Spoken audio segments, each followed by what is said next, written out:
Okay, first of all, I'm going to tell you about my own experiences. A long time ago, my ex-husband had an interior design business which I helped him start. And during the course of the business, I helped to market, to get clients, to get businesses. And then in 1981, I was told by the bank that we owe the bank $1 million. At which time, a luxury flat in the mid-levels in Hong Kong only cost $500,000. And my ex-husband pledged this unit to the bank, and the bank offered him a lot of loans so he could run the loan up to $1 million. And at that time, the bank recalled the loan. And I was desperate. Okay. The bank 1 million. Yeah, that's right. We owed the bank $1 million in 1981. That was a lot of money. And at that time, I was only working as a secretary. I had a very good job.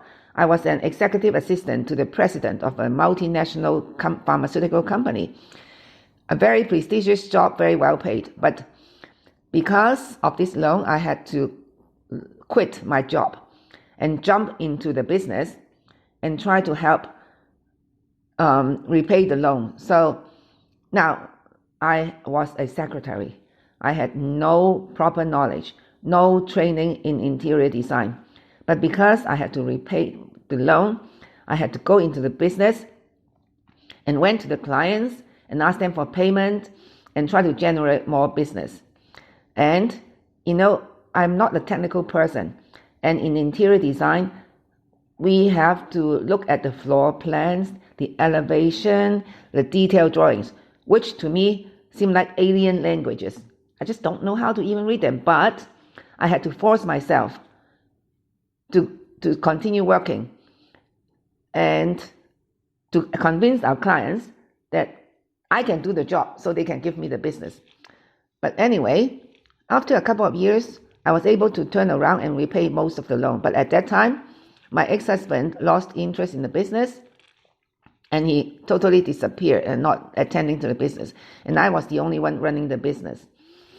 And sometime later, he did something which gone beyond my limit, my bottom line. So I asked for a divorce and the custody of my 2 children.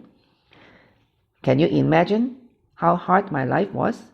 Running a business which I'm not capable of and have to raise 2 children all on my own, financially, spiritually, and everything.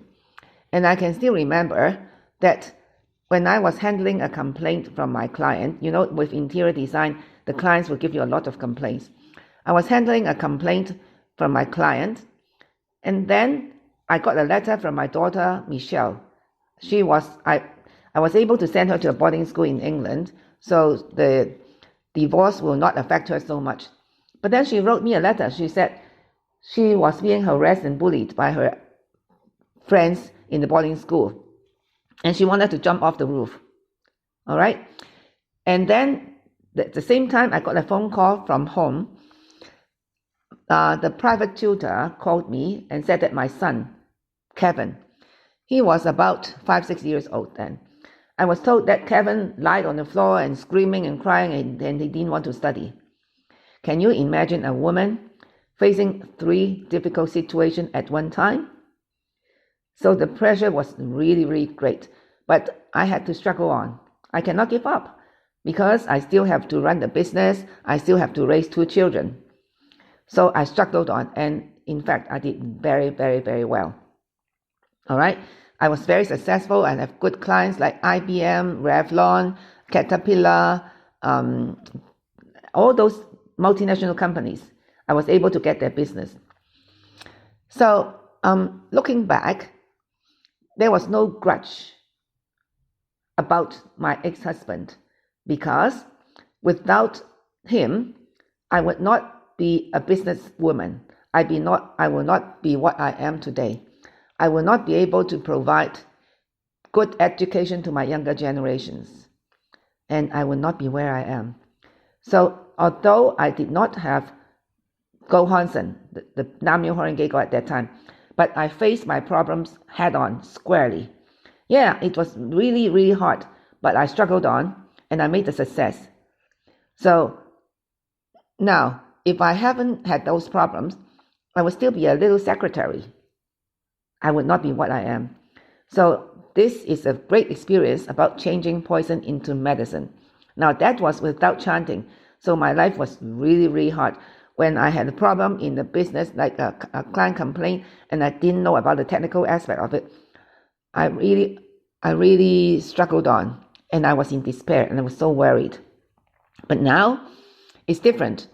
Here in Australia, we also had the business, and we had a crisis when the competitor was trying to force us out of business, and it was very critical. But I was already chanting at that time. So at 3 o'clock in the morning, because I have got the Go Hansen, I went downstairs and I chanted to the Go Hansen for a solution, which I did not have the slightest idea of what to do. So I chanted for 3 hours. And then after 3 hours, I've got the wisdom to know what to do, and I was able to get somebody to help me to do the business. And as I said, I'm computer illiterate. I'm all like an idiot in computer. But although I'm so lack of knowledge, I still have to go into online marketing. And I had to design 2 websites. Of course, I asked the technical person to help me with the technical side of it, but I designed the website and I wrote a lot of articles on a professional which I do not have any training or skills.